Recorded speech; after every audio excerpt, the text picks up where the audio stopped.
Assalamualaikum warahmatullahi wabarakatuh. Sebelumnya perkenalkan nama saya Rafael Fernando Andriano dengan NIM 1503 621 pada pertemuan kali ini saya akan memaparkan tentang hasil dari ujian akhir semester saya, yang dimana di sini berjudulkan tentang case base, yaitu case base-nya akan membahas mengenai indahnya kualitas guru di Indonesia menurut para ahli.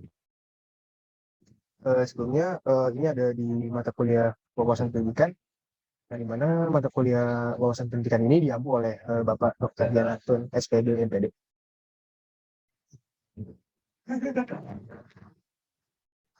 Hanya kualitas guru di Indonesia menurut para ahli. Pendidikan merupakan sebuah bekal bagi manusia untuk masa depan, sekaligus penunjang hidup. Pendidikan pada dasarnya bertujuan untuk mengembangkan kemampuan dan kepribadian suatu individu. Di Indonesia sendiri, kualitas pendidikan memiliki kondisi yang memprihatinkan. Hal ini dibuktikan antara lain menurut survei Political and Economic Risk Consultant atau PERC, di mana kualitas pendidikan di Indonesia menempati urutan ke-12 dari 12 negara-negara di Asia. Hal tersebut tidak lain disebabkan oleh rendahnya kualitas guru yang disebabkan oleh belum dimilikinya profesionalisme yang belum cukup untuk menjalankan tugasnya seperti yang telah disebutkan pasal 39 UU nomor 20 tahun 2003. Antara lain adalah untuk melaksanakan pembelajaran, merencanakan pembelajaran, dan melakukan pengabdian kepada masyarakat. Rendahnya kualitas dan mutu guru khususnya di Indonesia menjadi pembicaraan yang hangat yang selalu menjadi permasalahan besar oleh para tenaga pengajar. Rendahnya kualitas guru sendiri dianggap sangat mempengaruhi profesionalisme, kompetensi, dan kesejahteraan seorang guru. Faktor personal dan profesionalisme juga dinilai memiliki peranan tinggi sebagai tolak ukur dari kinerja seorang guru. Berikut beberapa faktor yang menyebabkan rendahnya kualitas guru antara lain. Yang pertama, masih banyak guru atau tenaga pengajar yang tidak menekuni profesinya. 2. Rendahnya kepatuhan guru terhadap norma dan etika dari profesi keguruan. 3. Kurangnya motivasi guru dalam mengembangkan kemampuan diri, karena guru tidak dituntut untuk meneliti seperti yang dilakukan oleh dosen di perguruan tinggi. Keempat, kurangnya waktu untuk membaca dan menulis ataupun meningkatkan diri. Dan 5. Rendahnya kesejahteraan guru khususnya honorer. 6. Belum optimalnya kelembagaan pencetak tenaga keguruan dan kependidikan. Guru adalah merupakan salah satu komponen hidup dalam sistem pendidikan. Guru dapat juga dikatakan sebagai pelopor ataupun tokoh sentral dari proses belajar mengajar, khususnya di ruang lingkup sekolah ataupun kelas. Dikatakan sentral karena guru memiliki peran dalam menyelenggarakan dan memfasilitasi pembelajaran. Peran dari seorang guru telah mengalami perkembangan seiring berjalannya perkembangan zaman. Dan menjadi guru pada era ini tidak sama dengan menjadi guru di 20 tahun yang lalu. Pernyataan tersebut dibuktikan oleh adanya kebutuhan siswa yang meningkat dan dinamis. Kurikulum yang berubah, serta tuntutan kemajuan zaman dan inovasi juga semakin canggih. Hal ini menjadi tuntutan para guru dan timbulnya tuntutan urgensi dari pentingnya kualitas guru serta profesionalisme guru yang baik. Kualitas dan mutu guru di Indonesia sendiri dapat dilihat dari dua aspek, yaitu memiliki hubungan yang inheren antara kompetensi guru di Indonesia dan kesejahteraan guru di Indonesia. Dilihat dari kompetensi guru, masih banyak guru yang memiliki kompetensi keguruan yang kurang memadai. Sehingga jika dilihat dari sudut kesejahteraan, di Indonesia sendiri masih jauh dari kata cukup. Berikut adalah poin-poin dari sebuah permasalahan rendahnya kualitas guru. Yang pertama, akar permasalahan dari permasalahan ini adalah rendahnya kompetensi guru di Indonesia.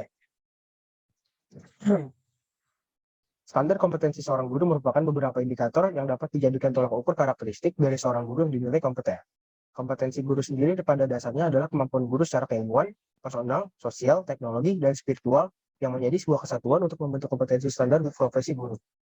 Selain itu, guru dianggap harus menguasai keempat kompetensi, yaitu yang pertama adalah kompetensi profesional, kedua kompetensi pedagogik, ketiga kompetensi sosial, keempat kompetensi kepribadian.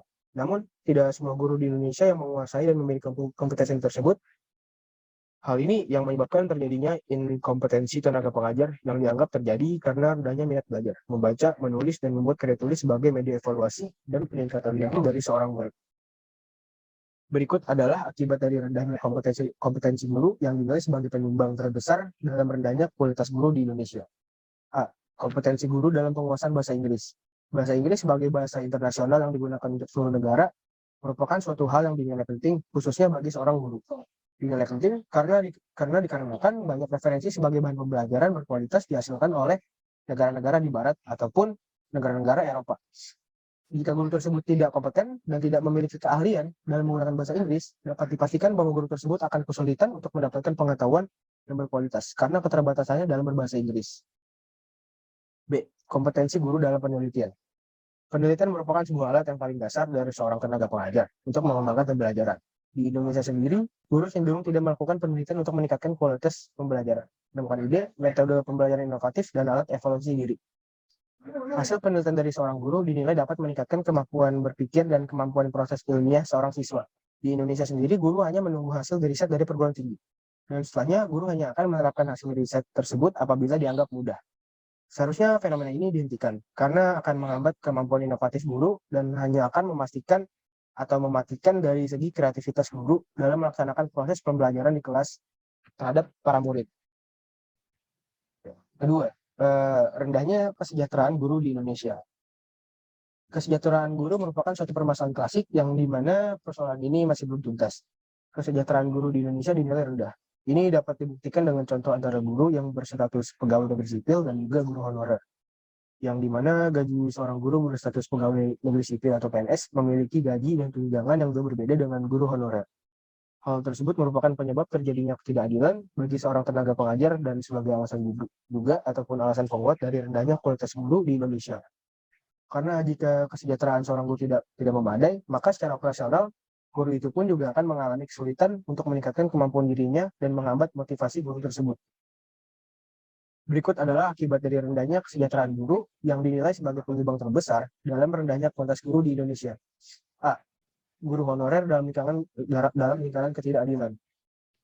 Guru honorer merupakan salah seorang yang telah diangkat oleh pejabat pembina ataupun pejabat lain dalam pemerintahan untuk melaksanakan tugas berinstansi.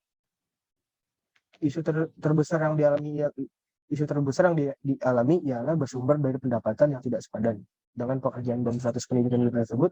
Sebagai bukti adalah gaji seorang guru honorer dengan gaji per bulan kurang lebih sebesar Rp300.000 dan guru tersebut dituntut untuk melakukan berbagai runtutan pekerjaan seperti guru layaknya guru berstatus pegawai negeri sipil ataupun PNS.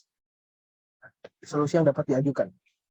Pemberian solusi penanggulangan dari permasalahan pendidikan di atas wajib juga dilakukan sebagai upaya bangsa Indonesia untuk menjadikan kualitas pendidikan di Indonesia menjadi selangkah lebih baik lagi, yaitu dengan memberikan solusi untuk menjawab permasalahan rendahnya kualitas guru di Indonesia. Hal tersebut dikarenakan jika kualitas pendidikan di Indonesia baik, maka kualitas pendidikan akan mengalami peningkatan kualitas yang signifikan. Langkah awal wajib pemerintah yang pemerintah lakukan ialah dengan melakukan perubahan kriteria dalam penyeleksian para calon guru yang ingin memasuki instansi pemerintahan.